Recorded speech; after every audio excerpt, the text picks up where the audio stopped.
История Уфимского государственного авиационного технического университета связана с Рыбинским авиационным институтом, который из Ярославской области эвакуировали в Уфу во время Великой Отечественной войны. В 1942 году вуз переименовали в Уфимский авиационный институт имени Серго Орджоникидзе. В 1992 году вуз стали называть Уфимским государственным авиационным техническим университетом, более привычным для всех – УГАТУ. В современном УГАТУ готовят специалистов для машиностроительного, топливно-энергетического, металлургического, авиационного, космического и оборонно-промышленного комплексов. В 2009 году студенты этого вуза, вторыми после МГУ, запустили в космос свой собственный микроспутник. Глава Башкортостана Ради Хабиров в УГАТУ с рабочей поездкой. Здравия желаю. Приветствую. Первый ваш визит в УГАТУ в ранге главы Республики Башкортостан. Так что факультет информатики и робототехники, самый большой наш факультет, 4000 студентов. Но вот хотели вам тоже показать новые смыслы, которые мы закладываем. Здравствуйте. Здравствуйте. Хотели показать ситуационный центр. 388 теперь у нас камер, полноценный ситуационный центр. Это полностью вся территория, да, городка? Все охвачено, ни одна муха не пролетит, машины, все фиксируется. Плюс сейчас подключаем СКУТ, контроль управления доступом, то есть вот все это вот закручиваем. Любое пожарное происшествие, если случается, мы сразу тоже сюда начинаем вот эти все компетенции стягивать. То есть полная картина, чтобы вот кампус был у нас безопасный. Территорию у нас это Мингажево, это где вот общежитие, там 10 общежитий. А общежития тоже сюда заведены, да? Тоже заведены. А сколько камер всего установлено? 388 видеокамер. Какие-то есть там программы? Вот я вижу, на лица попадает распознавание, есть, да? Или да. Пока не внедрена, но в настоящее время техническое оснащение университета позволяет любые современные технологические решения сюда внедрить. В том числе вот у нас термометрия, то есть тепловизоры, измерение температуры тела, вплоть до программы отсутствия либо неправильного ношения медицинской маски. А вот для решения каких-то ситуаций уже были, что помогало это? Да, здесь от хозяйственных мероприятий, то есть протечка воды, до ввода военного положения. Продумано, разработаны протоколы. Сейчас вводим в действие все это положение. Получается вот городок, да? Это мы нарисовали городок. То есть вот это наш вуз-городок, вот это студенческий городок, мы их называем вуз-городок. Сколько общежитий у вас? У нас 10 зданий. Сейчас планируем старенькие здания, вот они, 1, 2, 3, 4, прорабатываем с Внешэкономбанком реновацию, то есть снести, может быть, и ГЧП-проект сделать. Спасибо. Здравствуйте. Вот здесь такая небольшая коворкинг-зона. Здесь у нас разработчики 1С бухгалтерии, 1С университет сидят. Здесь такая тусовочная айтишников место, чтобы вот, всегда открыто. Вечером, ну хочешь, пожалуйста, подключись, интернет, работай. Да. А там уже непосредственно сама, мы это назвали IT-лаб такая, а там уже история, вот ребята сидят, читают лекции. Идемте, заходите, Александрович. Здрасте, можно к вам? Ненадолго. Добрый день, здравствуйте. Да. Здравствуйте. Здесь что происходит сейчас? Ну, здесь мы проводим лекцию по применению методов машинного обучения в задачах кибербезопасности. Это студенты, 4-й курс, лауреат. Ладно. Удачи, ребят. Удачи. Спасибо. Александрович, самолет у нас Муса Гареев устанавливал в свое время, когда Рифат Рахматуллович. Так что сейчас думаем, заменить, не заменить. Вчера Ростех сказал, что выделяют новые самолеты. Нет, а зачем заменять? Надо рядом другой поставить. Это история, зачем заменять? Это куда идем? 8-й Г-корпус. Это у нас здесь, можно сказать, такой небольшой технопарк или центр коллективного пользования. Мы хотели показать 2 лаборатории. Одну лабораторию мы создали свой станок уникальный. И есть на него потребность в производстве еще станков, такой роботехнический комплекс. И хотели показать кафедру сварки и аддитивных технологий, тоже лабораторию. Тоже очень востребованная сегодня вещь. Много, конечно, в этом вопросе сложностей, но в то же время и открывает новые рынки и горизонты. Здравствуйте. Здравствуйте. Мы когда-то были Серго Орджоникидзе, вот с тех времен этот памятник сохранился.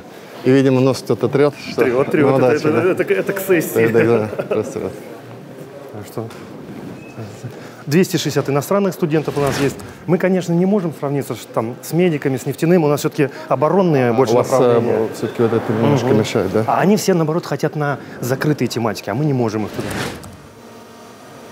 Камил Владимирович Рамазанов, проректор по инновациям. Радий Фаридович, здесь это кафедра автоматизации технологических процессов. Здесь помимо того, что происходит обучение непосредственно знаниям, да, фактически мы сохранили, удержали инженерные вот эти позиции в плане того, что готовим все-таки, несмотря на то, что у нас бакалаврская подготовка, все-таки компетенции даем. Ребята у нас могут не только работать на производстве инженерами, но и проектировать станки. Вот, например, это детище университета, разработано совместно, вот ребята стоят, студенты с преподавателями, сохранили компетенции. Вы прекрасно знаете сейчас, в каком состоянии у нас станкостроение в России, да, вот в целом. Но удалось, начиная от макета, здесь, Радий Фаритович, это было сделано в 2 этапа, было 2 раза выиграно гранты государственного задания. Общая сумма инвестиций 40 миллионов. Но самое уникальное, что эта машина по точности, по энергоемкости, по тому классу чистоты, который она делает поверхности, сопоставима вот с этой машиной. Это стерлитамак МТЕ делает? Да, МТЕ. Потому что лопатки — это на самом деле очень сложная геометрическая фигура. У нее вот на этом станке вот эта лопатка это вот изготовлено было, сделано на этом станке. Да, это было обязательным условием по госзаданию, что станок должен выполнить эту обработку. Спасибо большое. Это вот базовые знания, они в рамках своего образовательного процесса, мы даже даем им образование, корочку дополнительную операторов станков с ЧПУ. То есть это возможность есть у студентов дополнительно, потому что многие, на сегодняшний день, почувствовав вкус вот это вот руками, когда идет учебный процесс, да, это уже студенты. Да, это все в рамках студентов, то есть поэтому здесь это вот студенты старших курсов. Мы, конечно, младшие, они у нас только на модельных, у нас есть еще имитации станков, они там тренируются, а потом уже на боевые детали. Плюс мы, Радий Фаридович, делаем еще хоздоговора. Ребята имеют возможность заработать. Не как раньше, да, были лихие 90-е, когда разгружали вагоны там, и так далее, студенты в основном. Сейчас высококвалифицированный труд очень хорошо могут зарабатывать. У нас ребята есть, которые дополнительных стипендий по 30-40 тысяч зарабатывают. А есть и по 60, и по 80, которые на больших темах сидят.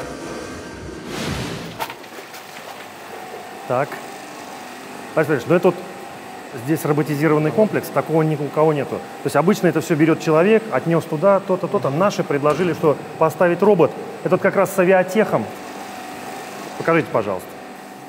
Вот то, что вы сейчас руками все носили, делали, это вот сейчас мы разработали вот это совместно для очень большой интерес. У нас здесь был главный конструктор ОДК Шмотин.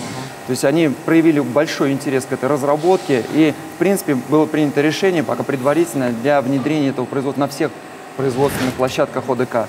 Это пионерская работа, она очень наукоемкая, здесь серьезные точностные расчеты, потому что небольшое смещение, и можно испортить восковую модель, которая достаточно кропотливым образом. Сейчас это все делается вручную. Там заходишь, когда на УПО в цех, с десятками просто женщин стоят, паяют вот эти все модельки, все это свое. Поэтому здесь вот как бы... А мы предложили роботизировать для того, чтобы унифицировать вот этот блок и для встраивания в дальнейший роботизированный комплекс. Отрезка, обработка, зачистка пера, и мы уже получаем интенсивную производительность труда без каких-то ошибок, без каких-то погрешностей. Потому что авиация, самое главное, повторяемость. Должна быть от детали к детали. Вот здесь вот уже, скажем, вот полностью наши мозги, наше техзадание и исполнение тоже наших уфимских фирм с нашими мозгами, которые выпущены у нас в университете. Эта установка тоже разработана по нашим техзаданиям для обработки как раз этих перспективных сплавов из интерметаллидных сплавов. Это пермские авиадвигатели, разработчики вот этого гражданского двигателя, как говорится. Они просят вот здесь и хотят разместить заказ. Я думаю, мы разместим этот заказ. Уникальность то, что высокая температура, рабочая температура 1650 градусов, и давление в этой камере на уровне космического. Вот 10 минус 5 миллиметр ртутного столба. То есть космос, глубокий космос. Когда, опять же, увидели представители промышленности, они заинтересовались, потому что подобного на заводах практически нет. Это индивидуальный заказ на предприятие, которое в основном работает на Росатом. почему такие жесткие требования, Раиль Павлович? Материалы очень содержат большое количество легирующих элементов, нельзя на атмосфере ничего делать. Окисляются дефекты, и потом проблемы, поломки могут быть и так далее. Поэтому среда фактически максимально стерильная должна быть. Потому что сплавы используются очень сложные, и это уникальная машина, я думаю, мы, как говорится, здесь тоже интерес к нам будет очень серьезный со стороны ОДК. Как-то так. Спасибо большое, Вадим. Спасибо. Спасибо, здорово. Спасибо.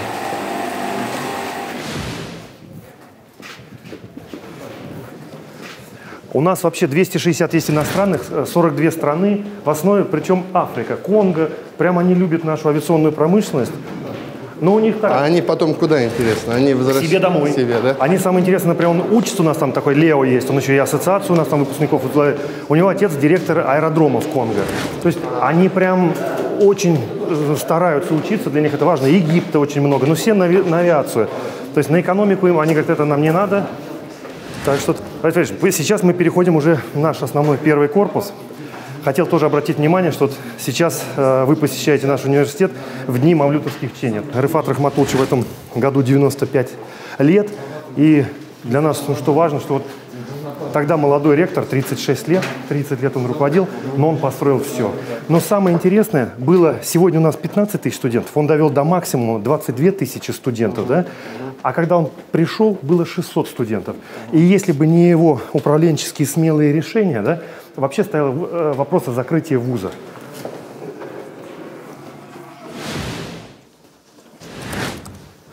Ух ты. Вот это наш музей. Таких в стране, наверное, по своему вот, потенциалу 2. У нас и в Самаре первый проектор по науке. Вавилов Вячеслав. Вы о нем в своем послании говорили так, что называли его. Да, Раиль, коротко покажу исторические какие-то моменты. И вот уже вот это наши готовые. Да? Но здесь практически вся коллекция авиационных двигателей, все, что есть у нас в стране, компетенции. Но особая гордость. Вот этот АЛ-31Ф движок. Чем он гордость? Первый серийный. Плюс он препарированный. Здесь у нас это действительно лаборатория. Ребята изучают, что внутри.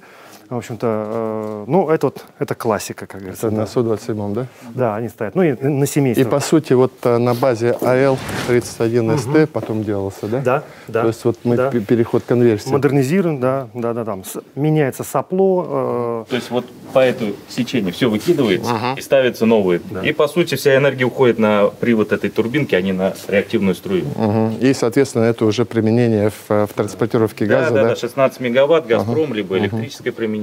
А сзади, Раиль, вот этот движок от беспилотника, ну это боевой такой вот серьезный беспилотник Минобороны, делаем на УМПО, а это двигатель от ракеты «Гранит», который стоит на вооружении на кораблях нашего флота. То есть это тоже боевая история, и по-прежнему выпускается, но у нас... Мы счастливы. Я вот в музей сходил, сейчас переживаю. Я выйду куда-нибудь потом? Нет, он полностью открытый. Мы сюда и иностранные делегации водим. Иностранные студенты у нас учатся здесь активно. Раиль, ну, здесь вот это уже современность, да? Камиль Нурланович, это для «Газпрома», это горелка. Это так называемые вот камеры сгорания, где происходит воспламенение, то есть сжатого воздуха с топливом. Чем больше воздуха, тем быстрее происходит этот процесс горения и эффективнее. И от камеры сгорания фактически зависит КПД двигателя и его как бы скорость, да, перемещения. А на наземной тематике, понятно, экономичность двигателя. Мало того, эти камеры сгорания спроектированы таким образом, чтобы вот этой вредной составляющей было мало. И вот эти камеры сгорания позволяют в 6-7 раз сократить эти выбросы. Они в серийном производстве? Да, 420, например, вот таких вот камер сгорания внедрено уже на «Газпром». То есть здесь это все реальные боевые, и это очень серьезное импортозамещение. То есть работаем над этим. 10 лет назад запустили вот этот спутник. Говорили же, УМПО запустил спутник. Ну, это такая вот микроспутники. В следующем году у нас 90 лет УГАТУ. Хотим повторить историю. Пытаемся найти финансирование и не просто запустить, но уже и с другим спутником связаться по фотонной связи. Да. Слав, давайте. Это одно из наших, наверное, ведущих направлений. Это еще, как мы говорим, еще более электрический самолет. И на всю республику, и на всю Россию. То есть это реальное превращение науки в деньги. Мы по прошлому результату прошлого года заработали 200 миллионов, создали 35 рабочих мест. Вот, допустим, стартер-генератор ДПД-35. Это то, что двигатель, который делает новейший Пермь, там стоит УФИ. Подожди. Вот мы сейчас показали вот тот, помните, вот, здоровый образец. Вот это по большому счету, вот теперь вот так. Да, стартер такой, да? Причем это делается в Уфе. Кроме того, гособоронзаказ у единственного подразделения в республике среди вузов делается у нас. Это форпосты, беспилотники, это учебно-транспортные военные самолеты. Кроме того, единственное подразделение, которое выполняет секретные работы. Проект «Электролет», может быть, видели недавно в Новосибирске, показывали в новостях, стартовал самолет. Да, Вот, полностью электрический самолет. Мы там были, это наша работа, причем везде это упоминалось. Генератор стоит наш. А там действительно полностью электрический самолет, да? Ну, летал пока не действительно полностью, но в мае должен лететь полностью электрический. Мы сейчас делаем то, что было поставлено Мантуром распоряжение о том, что на максимум должны продемонстрировать это все главе государства. И еще мы одно из немногих подразделений, которое, будет смеяться, поставляет изделия немецкому континенталю в Берлин. Действительно, движки для континенталя делаются в Уфе. У нас прямой открытый договор. Александр, обратите внимание, у нас проваленная в стране компетенция по двигателям внутреннего сгорания. Когда-то что-то было, ничего нету. Вот это наша разработка УГАТУ. Рустем Далев, заведующий кафедрой двигателей внутреннего сгорания. Помните, у нас был рудой сапоги-скороходы мы шумели? Да, я помню, да. Это ученик, продолжатель этой научной школы. И вот то, что они делают, Рустем Далевич, коротко. Ну, сапоги-скороходы — это один из эпизодов, да, который, в общем-то, показал наши компетенции. И то, что мы можем делать интересные вещи. Вот Слава сейчас называл беспилотные летательные аппараты, форпосты и так далее. Но дело в том, что все они летают на тепловых двигателях, все эти тепловые двигатели, поршневые двигатели иностранного производства. Практически в России лет 30 уже никто не знает, как сделать авиационный поршневой двигатель. Вот мы вместе с УМПО разработали две линейки авиационных поршневых двигателей. Есть только пилотный образец этой линейки, который мы сняли со стенда. Он у нас реально работает. Я бы мог назвать его даже не опытным образцом, а предсерийным образцом, который уже, в принципе, готов к серийному производству. И наши двигатели закрывают вот весь диапазон малой авиации. От 10 лошадиных сил, где-то 300 лошадиных сил. У нас сохранилась кафедра, у нас есть КБ, у нас есть завод, у нас есть все возможности для того, чтобы авиационное поршневое двигательстроение возродилось именно в Уфе. А вот 320 уже в натуре есть изготовленный образец? Сейчас мы, смотрите, на МАКСе 2021 года, в этом году, мы покажем двигатель на 160 лошадиных сил, это будет четверка. А восьмерка — это уже 320 лошадиных сил, она у нас в проекте. Но двигатель на 160... А кто партнер у вас по ним? Вот это действительно болячка самая одна из больших. Нету двигателей. Да. Вот именно в этой... мы сейчас кооперированы практически со всей страной. То есть у нас где-то литье в одном месте, там агрегаты в другом месте. Партнер по этому двигателю — это МПО. То есть мы работаем с ними. Это их класс, это их конструкторская школа, это наша научная школа. И вместе позволили сделать такой двигатель. Конечно, он еще будет испытываться. Нужно проверять ресурс, он будет еще, может быть, несколько месяцев стоять на стенде. Вот тот, кто первый вот эту сферу захватит, тот и... У нас есть все шансы стать. Да. Есть, да? Есть. Но вот если у нас такая мечта есть, и мы этим занимаемся, мы сделали центр компетенции по беспилотной авиации, это как раз то, да? Абсолютно. Пока вот мы начинали тему литья, показать одну простую вещь, вот это тоже все наши компетенции, да? Вот за что боремся сейчас мы на мировом фронтире, вот это титановая лопатка, подержите. А вот такую мы хотим иметь на двигателе 5-го и 6-го поколения. В 2 раза легче, да? Это интерметаллидная, здесь титан плюс алюминий, а это титановая. При всех одинаковых там физических свойствах. Прочности и всем. Да. Такого сплава в России нету. Что легче, Радифович? Вот это легче. Почти в 2 раза легче. Вот, на вес. Это полая, да? Это не полая лопатка, это просто за счет того, что титан плюс алюминий, она более легкая. А раз более легкая, это уже совершенно другие характеристики самолета, ну это там все. И интересная вещь, сварка трением. Видите, шов такой. Это когда вот так вот, без всяких, грубо говоря, так примитивно натирается, разогревается, потом в какой-то момент останавливается и все. Это применяется, наша разработка уже серийно на УМПО. То есть они уже это поставили в серию. Здорово. Спасибо. Радифович, позвольте спросить, Центр развития компетенции беспилотных полетов, это что такое? Это проект правительства нашего. Мы посмотрели, что у нас в республике, прежде всего на базе КУМАПО и в Кумертау, как бы сами по себе вырастали некие компетенции небольшие по производству беспилотных летательных объектов и сверхмалой авиации, еще сверхмалой вертолетной авиации, сверхмалой летательных аппаратов иных. Поэтому вот сейчас мы пытаемся всех производителей собрать в одну группу, в один кластер и вдохнуть туда энергию. Это мы в начале только пути, в очень начале пути. Но просто мы постоянно ищем, куда бы могли наши компетенции двинуться вперед. Это вообще вещь такая стратегическая. Поэтому вот пока, ну вот в этом. А что это даст? Позволит объединить усилия? Силы Первое, придаст? объединить усилия.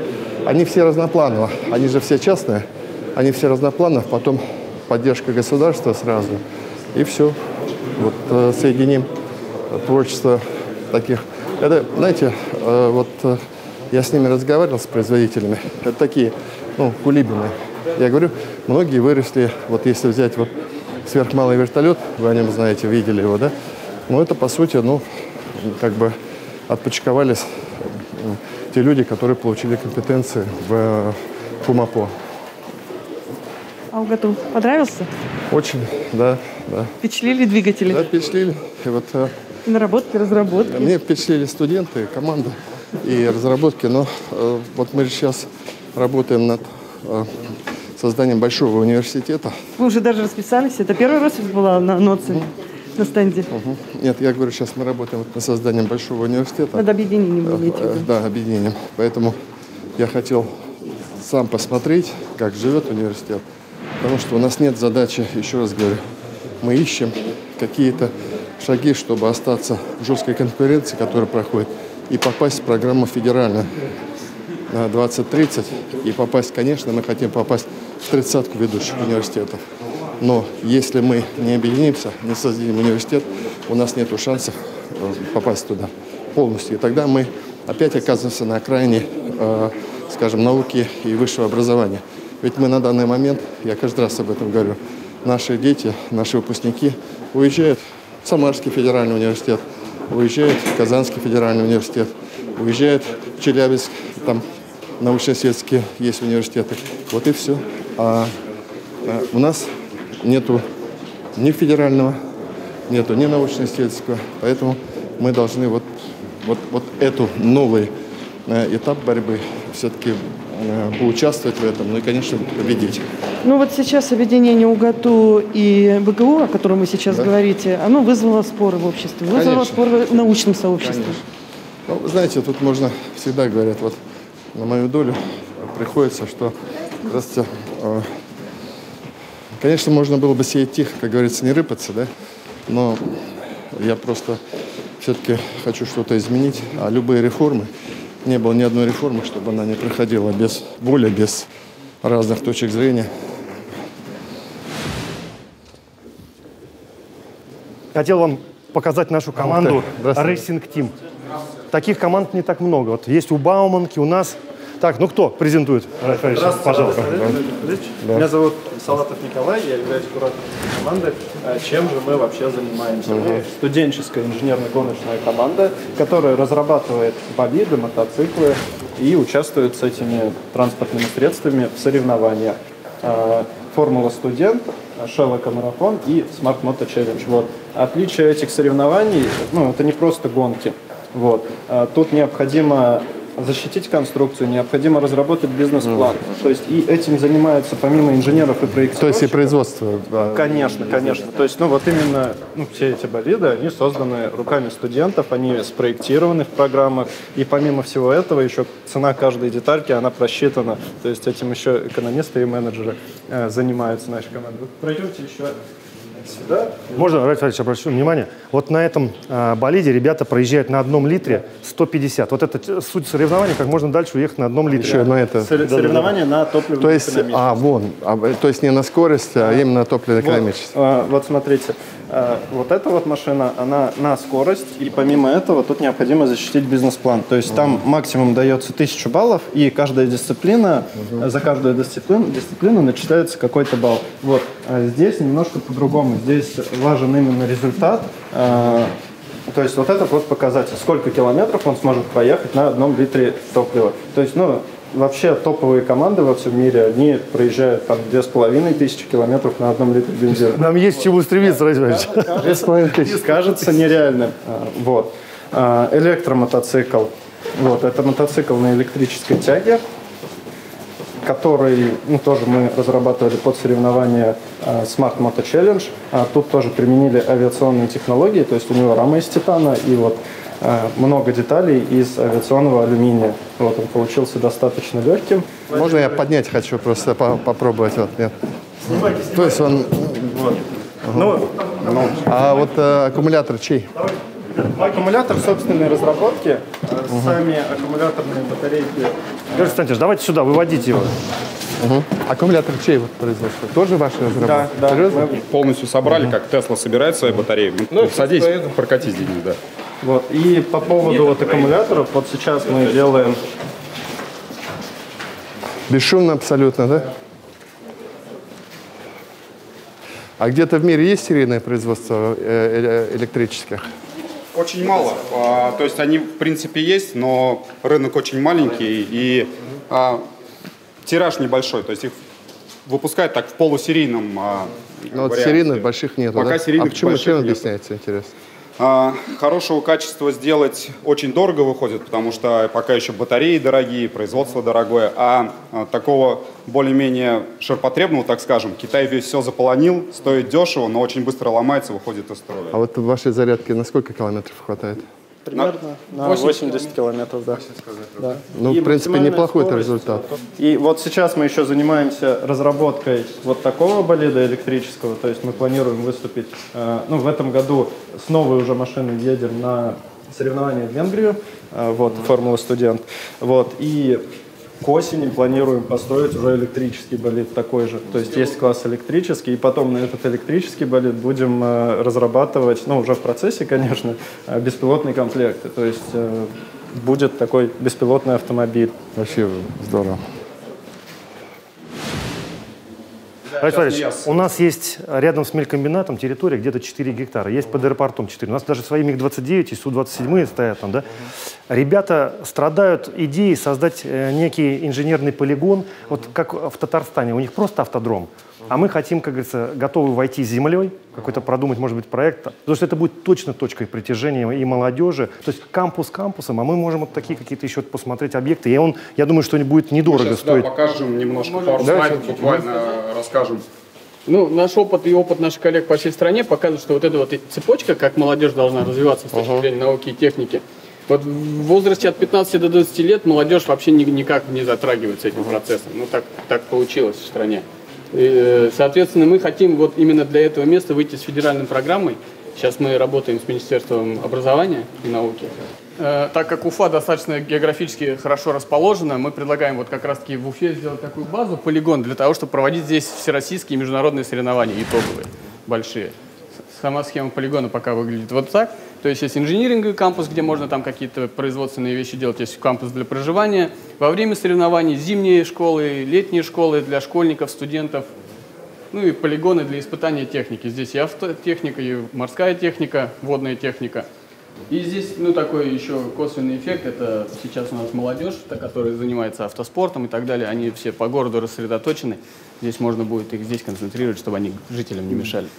Сразу решаю, где это могло быть. У меня там несколько вариантов. Можно в парк Патриот, например, потому что у нас там, собственно, примерно тематика такая. Просто чтобы оно работало постоянно. Бухаем деньги. У нас на свое, на самоокупание. Отбоя не будет, потому что нету таких площадок. Не могли бы вы оставить автограф с удовольствием. Пожелание для команды? Нашей команды. Подержи, Николай. Так.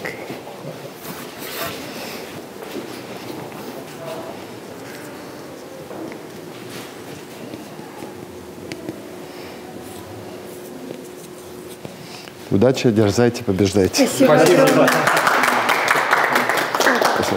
Спасибо. Спасибо. Спасибо, ребята. Удачи. Фото сделать. Давайте.